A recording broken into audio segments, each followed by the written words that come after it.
Hello guys. तो आज हम पढ़ेंगे न्यूट्रिशन इन एनिमल, जंतुओं में पोषण के बारे में। ये भी एक अच्छा टॉपिक है और इसमें बहुत सारे क्वेश्चंस बन सकते हैं जो कि आपके TET exam, C TET exam या किसी भी कंपटीशन एग्जाम में इस टॉपिक से क्वेश्चंस बन जाते हैं। तो आइए शुरू करते हैं कि पोषण क्या होता है। सबसे पहले मैं आपको बताना चाहूंगा कि पोषण क्या होता है, न्यूट्रिशन क्या होता है। शरीर को ऊर्जा देने के लिए भोजन ग्रहण करने की विधि। तो शरीर को जो ऊर्जा देने के लिए जो हम भोजन ग्रहण करते हैं उसकी जो मेथड होती है, उसकी जो विधि होती है, उसको हम पोषण या न्यूट्रिशन बोलते हैं। ठीक है।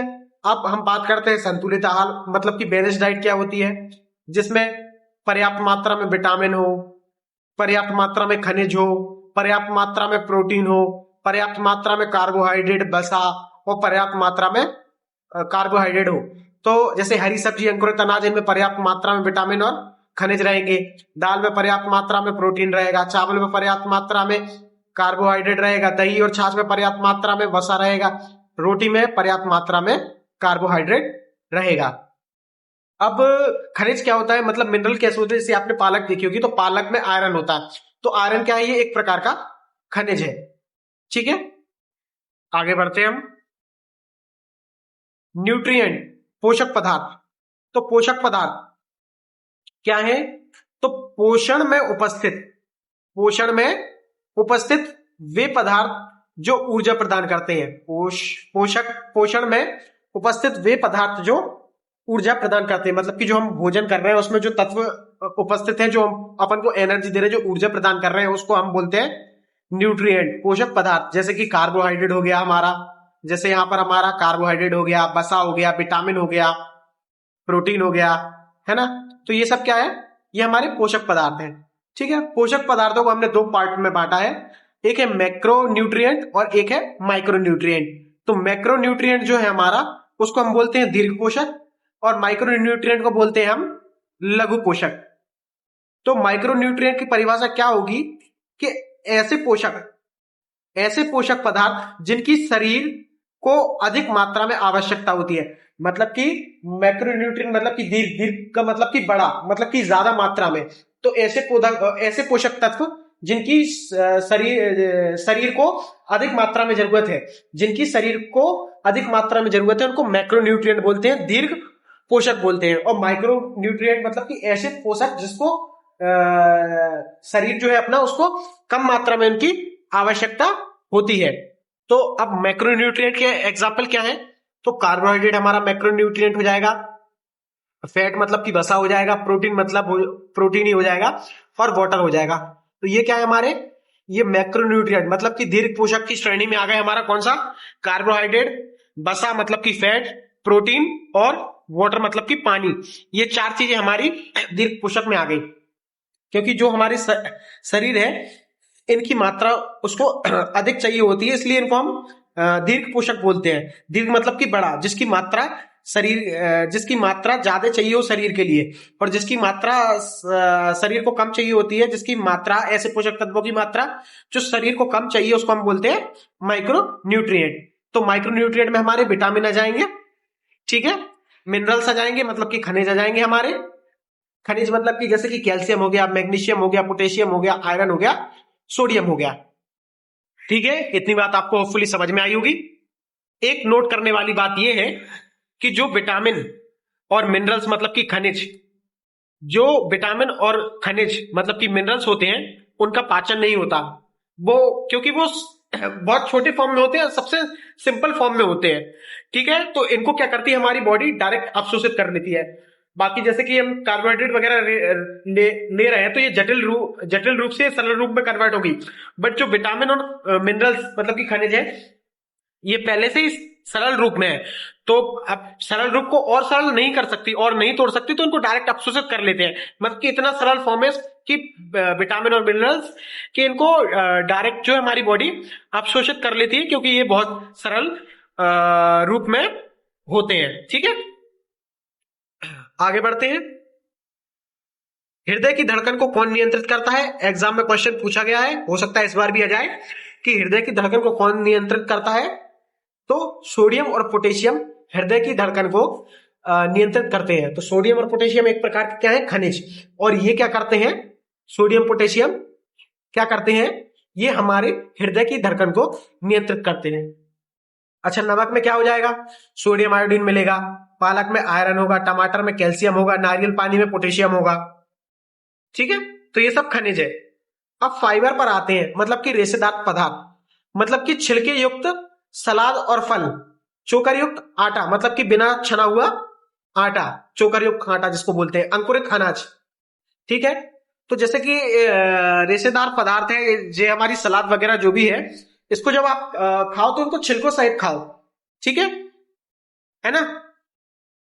तो फाइबर रेशेदार पदार्थ ये है, छिलका युक्त सलाद वगैरह हो गई, फल हो गए, चोकर युक्त आटा मतलब कि बिना छना हुआ आटा, और अंकुरित अनाज, ये रेशेदार पदार्थ होते हैं। और आपको ये पता होना चाहिए कि भोजन का पाचन कहाँ होता है। तो भोजन का पाचन छोटी आंत में होता है, जिसको साइंस की लैंग्वेज में क्षुद्रांत बोलते हैं। क्या बोलते हैं, क्षुद्रांत बोलते हैं। ये 7.5 मीटर, लगभग 7.5 मीटर के आसपास लंबी होती है। अब अब आंत में क्या होता है, प्रोबायोटिक बैक्टीरिया होता है। ये हमारी आंत है, ये मान लो ये हमारी आंत है। आंतों में पहले से क्या मौजूद रहता है, प्रोबायोटिक बैक्टीरिया होता है। प्रोबायोटिक बैक्टीरिया होता है आंतों में, क्या होता है, प्रोबायोटिक बैक्टीरिया होता है। तो ये हमारे भोजन के पाचन को आसान बनाते हैं। ये क्या करते हैं, ये हमारे भोजन को आसान बनाते हैं। हमारे आंतों में प्रोबायोटिक बैक्टीरिया होता है, जो हमारे भोजन के पाचन को आसान बनाते हैं। अब होता क्या है, जब आप फाइबर मतलब कि रेशेदार पदार्थ खाते हैं, तो यह हमारी आंत में जो प्रोबायोटिक बैक्टीरिया होते हैं, तो रेशेदार पदार्थ उनकी संख्या बढ़ाते हैं। अब जब प्रोबायोटिक बैक्टीरिया वैसे भी हमारे भोजन का पाचन आसान बनाते हैं, अब जब आप रेशेदार भोजन खाएंगे तो प्रोबायोटिक बैक्टीरिया की संख्या बढ़ेगी। जब प्रोबायोटिक बैक्टीरिया की संख्या बढ़ेगी तो पाचन का जो रेट है वो और तेज हो जाएगा, मतलब पाचन करने में और ज्यादा वृद्धि हो जाएगी। तो रेशेदार पदार्थ का ये उपयोग माना जाता है। आगे बढ़ते हैं हम। अभी हमने देखा था कि जो हमारे पोषक पदार्थ हैं उनको दो भागों में बांटा गया था। अब ऊर्जा के आधार पर हम पोषक पदार्थ का वर्गीकरण करेंगे। ठीक है, तो ऊर्जा के आधार पर हम पोषक पदार्थ का वर्गीकरण करेंगे। Nutrient division on the basis of energy. तो एक होते हैं ऊर्जा प्रदान करने वाले, और एक होते हैं जो ऊर्जा प्रदान नहीं करते। ऊर्जा प्रदान कौन कौन करता है हमें, कार्बोहाइड्रेट ऊर्जा प्रदान करेगा, फैट ऊर्जा प्रदान करेगा, प्रोटीन ऊर्जा प्रदान करेगा। ऊर्जा प्रदान कौन नहीं करेगा, विटामिन नहीं करेंगे, मिनरल मतलब कि खनिज नहीं करेंगे, वाटर मतलब कि जल ऊर्जा प्रदान नहीं करेंगे। यहां पर हमने देखा है कि ऊर्जा के आधार पर पोषक पदार्थ को हमने वर्गीकृत किया है। Nutrient division on the basis of energy, मतलब कि ऊर्जा प्रदान करने वाले और ऊर्जा नहीं प्रदान करने वाले। ऊर्जा प्रदान कौन करेगा, कार्बोहाइड्रेट करेगा, फैट मतलब कि वसा करेगा, और प्रोटीन करेगा। और ऊर्जा प्रदान कौन नहीं करेगा, तो विटामिन नहीं करेंगे, मिनरल मतलब कि खनिज, और जल नहीं करेंगे। इसमें यही एग्जांपल बताया कि 1 लीटर पानी पीने से मिलने वाली ऊर्जा 0 किलो कैलोरी होगी। हाँ, एक बात नोट करने वाली है कि ऊर्जा को हम किस में मापते हैं, तो ऊर्जा को हम कैलोरी में मापते हैं। ठीक है, यही मैंने क्वेश्चन डाल दिया है। एग्जाम में अगर आपसे क्वेश्चन पूछ ले जाए कि खाद्य पदार्थों की ऊर्जा किस में मापी जाती है, तो आप उत्तर देंगे खाद्य पदार्थ की ऊर्जा कैलोरी में मापी जाती है। खाद्य पदार्थ की ऊर्जा कैलोरी में मापी जाती है। अब आगे बढ़ते हैं हम, कार्बोहाइड्रेट या सैकराइड। कार्बोहाइड्रेट या सैकराइड। अब आपको पता होगा कि जो कार्बोहाइड्रेट ये किन शब्द से मिलकर बना है, तो ये बना है हमारा कार्बन और हाइड्रेट मतलब पानी, कार्बन और हाइड्रोजन से, माफ कीजिए, वाटर से मिलकर बना है। कार्बन और हाइड्रेट मतलब कि H2O से मिलकर बना है। तो इसमें कौन कौन से तत्व है, कार्बन है, हाइड्रोजन है और ऑक्सीजन है। ठीक है, ये तत्व है कार्बोहाइड्रेट में। ठीक है, अब इसके रेशियो की बात करें तो एक कार्बन का एटम, एक परमाणु कार्बन का है, 2 परमाणु हाइड्रोजन के हैं, और एक परमाणु हमारा ऑक्सीजन का है। तो इसका रेशियो क्या हो जाएगा, 1:2:1। कैसे हुआ, एक परमाणु मतलब कि एक एटम कार्बन का है, और वाटर का फॉर्मूला होता है H2O, तो 2 हाइड्रोजन के हैं और एक ऑक्सीजन का है, क्योंकि हमें पता है कार्बोहाइड्रेट कार्बन और वाटर से मिलकर बना है, पानी से मिलकर बना है। तो कार्बन का एक एटम, हाइड्रोजन के 2 एटम, ऑक्सीजन का 1 एटम। तो परमाणु के बेसिस पे अगर देखा जाए तो इसका रेशियो 1:2:1 बनता है, मतलब कि 1:2:1। एक कार्बन का एटम, 2 हाइड्रोजन के एटम और 1 ऑक्सीजन का एटम। ग्लूकोज, ग्लूकोज को हम क्या बोलते हैं? यूनिवर्सल शुगर मानते हैं। ग्लूकोज को हम क्या मानते हैं? Universal sugar.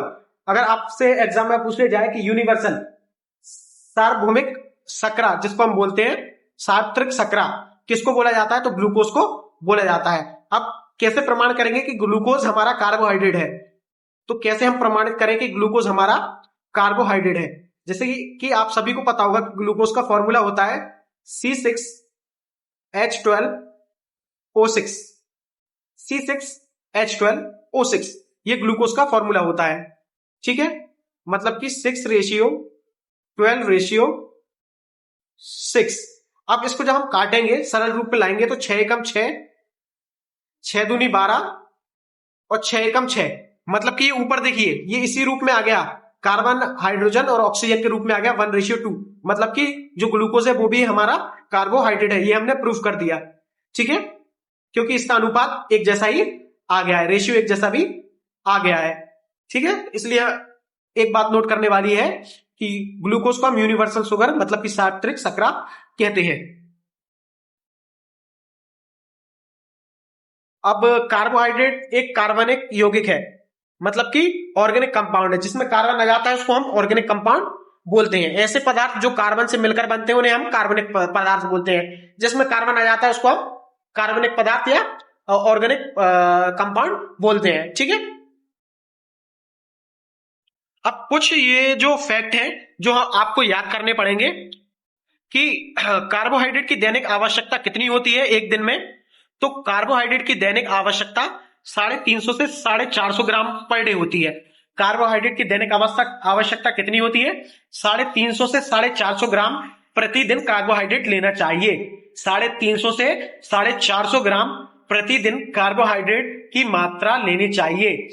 एक बार मैं फिर से रिपीट कर रहा हूं कि कार्बोहाइड्रेट की दैनिक आवश्यकता कितनी है? 350 से 450 ग्राम प्रतिदिन कार्बोहाइड्रेट हमको लेना चाहिए।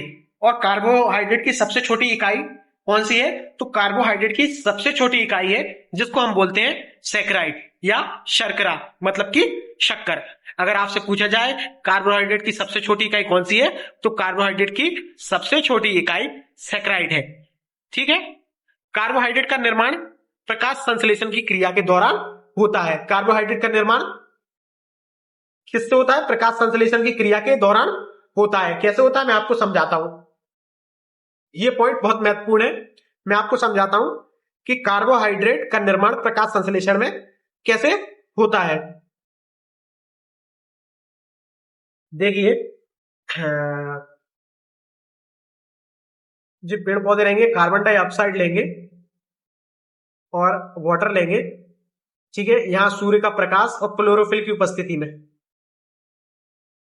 क्लोरोफिल की उपस्थिति में सूर्य का प्रकाश है ना, क्लोरोफिल की उपस्थिति में ये क्या बनाएंगे?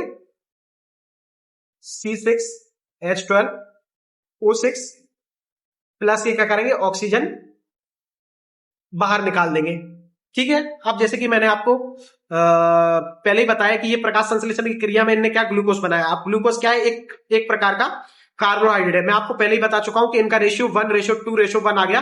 तो यही रेशियो तो कार्बोहाइड्रेट का है हमारा, ठीक है। तो इसका निर्माण हो रहा है, ग्लूकोज का निर्माण मतलब कि कार्बोहाइड्रेट का निर्माण हो रहा है ना।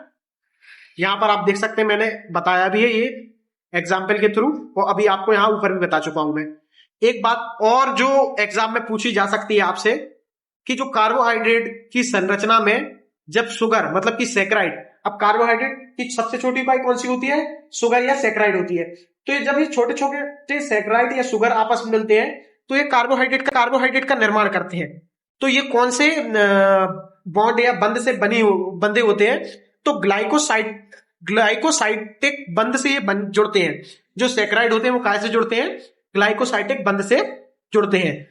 एक बहुत ही इंपॉर्टेंट बात है जो आपको याद रखनी है कि 1 ग्राम कार्बोहाइड्रेट से हमें कितनी ऊर्जा मिलती है? तो 1 ग्राम कार्बोहाइड्रेट से हमें 4.2 किलो कैलोरी हमको ऊर्जा मिलती है। 1 ग्राम कार्बोहाइड्रेट से हमें कितनी ऊर्जा प्राप्त होती है? तो 1 ग्राम कार्बोहाइड्रेट से हमें 4.2 किलो कैलोरी प्राप्त होती है। 1 ग्राम कार्बोहाइड्रेट से हमें 4.2 किलो कैलोरी प्राप्त होती है। एक बात और कि शरीर में 50 से 70% ऊर्जा आवश्यकता कार्बोहाइड्रेट द्वारा होती है, और जो कार्बोहाइड्रेट है वो तुरंत आपको एनर्जी देता है। ठीक है, कार्बोहाइड्रेट सबसे सरल खाद्य पदार्थ है। कार्बोहाइड्रेट सबसे सरल खाद्य पदार्थ है जो तुरंत ऊर्जा प्रदान करता है। आपको तुरंत ऊर्जा कौन देता है? आपको तुरंत ऊर्जा कार्बोहाइड्रेट प्रदान करता है। कौन सा खाद्य पदार्थ आपको तुरंत ऊर्जा देगा? अगर एग्जाम में पूछे जाए तो कार्बोहाइड्रेट जो है वो आपको इंस्टेंट ऊर्जा देगा। क्या देगा? इंस्टेंट ऊर्जा प्रदान करेगा। कार्बोहाइड्रेट के आप स्रोत देख सकते हैं। स्टार्च के फॉर्म में आप देख सकते हैं मड, गेहूं, स्टार्च या मड जिसको हम बोलते हैं, इसमें क्या क्या आ जाएगा? गेहूं, चावल, मक्का, दाल, आलू। और शुगर के फॉर्म में क्या जाएगा? गन्ना, शकरकंद, आम। तो ये कार्बोहाइड्रेट के स्रोत स्टार्च और शुगर के फॉर्म में मैं आपको बता दिया हूं, आप इसको नोट डाउन कर लीजिए। ठीक है, आलू में स्टार्च है, दाल में स्टार्च है, मक्का में स्टार्च है, चावल में स्टार्च है। स्टार्च मतलब कि जब चिपचिपापन आता है उनमें, क्या आता है? चिपचिपापन। चावल में आप देखते हो चिपचिपापन आता है ना, जब आप उनको पकाते हैं तो।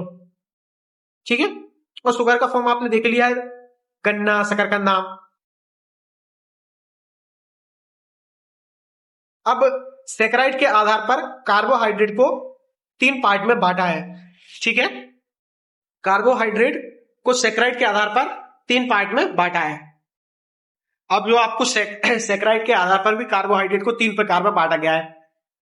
ठीक है, कौन कौन से फॉर्म में बांटा गया है? एक मोनोसैकराइड के फॉर्म में, एक ओलिगोसैकराइड के रूप में, एक पॉलीसैकराइड के रूप में। अगर आपसे पूछ लिया जाए कि सैकराइड के आधार पर कार्बोहाइड्रेट को कितने पार्ट में बांटा है, तो सैकराइड के आधार पर कार्बोहाइड्रेट को 3 पार्ट में बांटा गया है। सैकराइड जो है कार्बोहाइड्रेट की सबसे छोटी यूनिट है। तो मोनोसैकराइड मतलब कि जिसमें एक ही सैकराइड हो, मतलब कि एक सैकराइड से जो बना हो, एक सैकराइड का जो कार्बोहाइड्रेट है उसको मोनोसैकराइड बोलते हैं। और जो 2 से 10 सैकराइड से मिलकर बना है उसको ओलिगोसैकराइड बोलते हैं। और जो 10 से अधिक सैकराइड से मिलकर बना है, ठीक है, सैकराइड क्या है? छोटी यूनिट से कार्बोहाइड्रेट की। तो 10 से अधिक सैकराइड से जो मिलकर बना है उसको हम बोलते हैं पॉलीसैकराइड। अब आपसे पूछ लिया जा सकता है एग्जाम में कि मोनोसैकराइड में कौन कौन आता है, तो मोनोसैकराइड में आपका ग्लूकोज, फ्रक्टोज, गैलेक्टोज। मोनोसैकराइड में कौन कौन आएगा? Glucose, fructose, galactose. Glucose, fructose, galactose. कौन कौन आएगा मोनोसैकराइड में? Glucose, fructose, galactose. ठीक है, और ये एक ही सैकराइड से मिलकर बने होते हैं। और ओलिगोसैकराइड में कौन कौन आएगा आपका? इसमें आएगा sucrose, maltose, lactose. Sucrose, maltose, lactose. Sucrose, maltose, lactose काय में आएगा? ओलिगोसैकराइड में आएगा।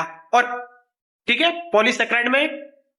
पॉलीसैकराइड मतलब कि 10 से ज्यादा सैकराइड से जो मिलकर बने होते हैं। इसमें कौन कौन आएगा?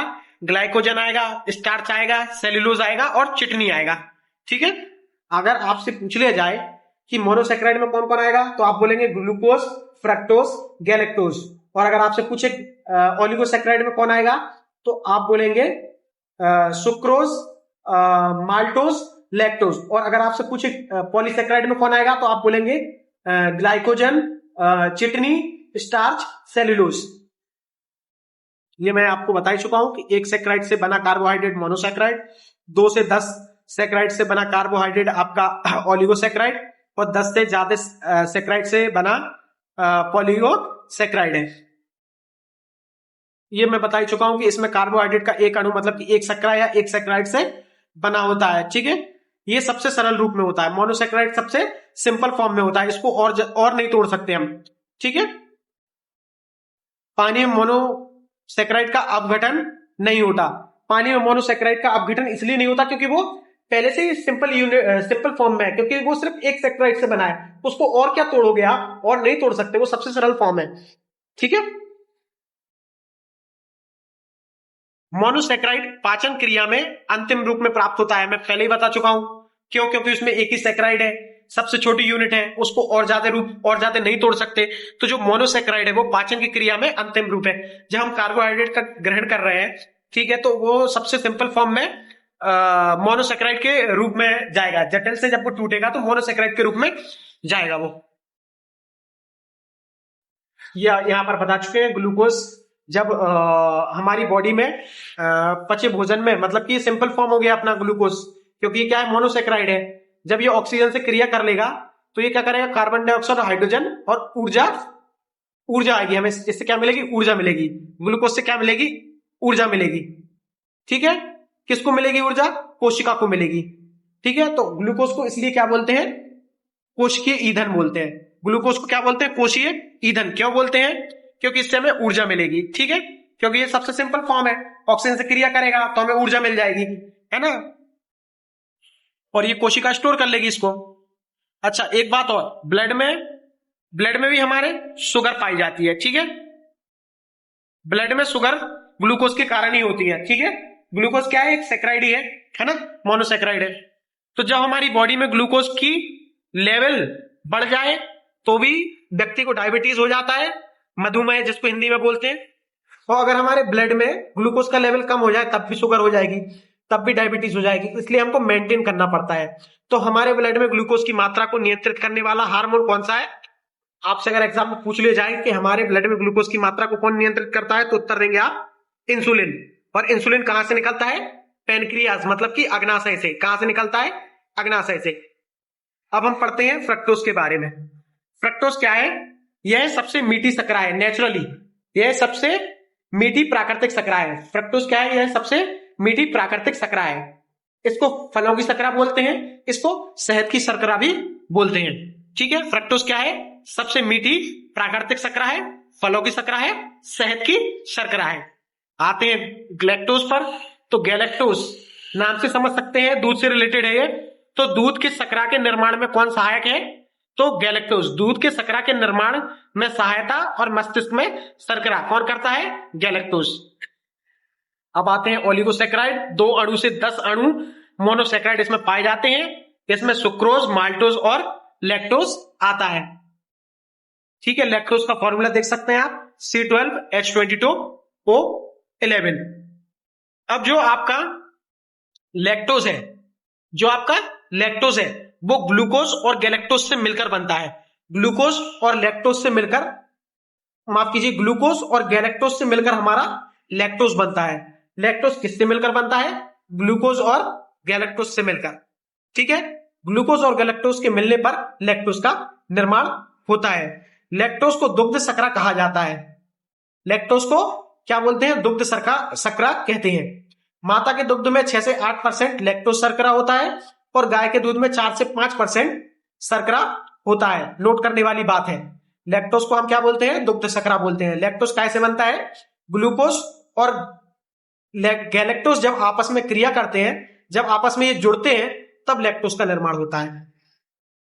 ठीक है, लैक्टोज को दुग्ध शर्करा बोलते हैं। माता के दुग्ध में 6 से 8% लैक्टोज शर्करा होता है और गाय के दूध में भी 4 से 5% शर्करा होता है। अब आते हैं माल्टोज पर, ये इतना इंपॉर्टेंट नहीं है, फिर भी पढ़ते हैं हम। अनाज की शर्करा। ठीक है, माल्टोज क्या है, अनाज की शर्करा है, बादाम की शर्करा है, शराब की शर्करा है, अंकुरित अनाज की शर्करा है। ठीक है, अब जो आपका है सुक्रोज। सुक्रोज कैसे बनता है, सुक्रोज आपका ग्लूकोज और फ्रक्टोज से मिलकर बनता है। तो सुक्रोज किससे मिलकर बनता है, ग्लूकोज और फ्रक्टोज से मिलकर सुक्रोज बनता है। तो सुक्रोज क्या है, गन्ने की शक्कर, व्यापारिक शक्कर। ठीक है, और व्यापारिक शक्कर कैसी होती है, रंगीन होती है और जल में घुलनशील होती है। ठीक है, तो सुक्रोज कैसे मिलकर बना आपका, ग्लूकोज से और फ्रक्टोज से मिलकर। ग्लूकोज और फ्रक्टोज से मिलकर हमारा क्या बना, सुक्रोज बना। याद रखने वाली बात है। पॉलीगोसेक्राइड क्या है, 10 अणु से अधिक सेक्राइड जुड़ते हैं तो पॉलीसेक्राइड बनता है और ये सबसे जटिल होता है। ठीक है, ग्लाइकोजन जो है, इसे जंतु स्टार्च भी कहते हैं, IMP। एग्जाम में अगर आप पूछ लिया जाए आपसे कि जंतु स्टार्च किसको बोलते हैं, तो आप बोलेंगे ग्लाइकोजन को जंतु स्टार्च बोलते हैं। शरीर में अतिरिक्त ऊर्जा लिवर में ग्लाइकोजन के रूप में स्टोर होती है। तो जब हमारा जो शरीर है, जब उसको ऊर्जा की आवश्यकता होती है, तो जो हमारा शरीर है उसमें लिवर में ग्लाइकोजन के रूप में जो ऊर्जा है वो स्टोर हो जाती है। ठीक है, जब शरीर में ग्लूकोज की मात्रा कम होती है तो उसको ग्लूकोज को क्या है, ग्लाइकोजन में बदला जाता है। और कहां स्टोर होता है ये अपना, लिवर में स्टोर होता है ग्लाइकोजन। आगे बढ़ते हैं। स्टार्च मैं आपको बता ही चुका हूं कि आलू, चावल, मक्का, पेड़ पौधे का भोजन स्टार्च में स्टोर होता है, स्टार्च के रूप में।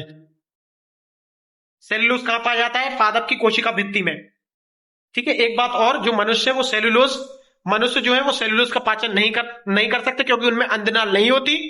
ठीक है, अंदनाल अपनी जो है जानवरों में होती है, उनमें एक स्पेशल जीवाणु या बैक्टीरिया पाया जाता है जो सेलुलोज के पाचन के लिए उपयोगी होता है।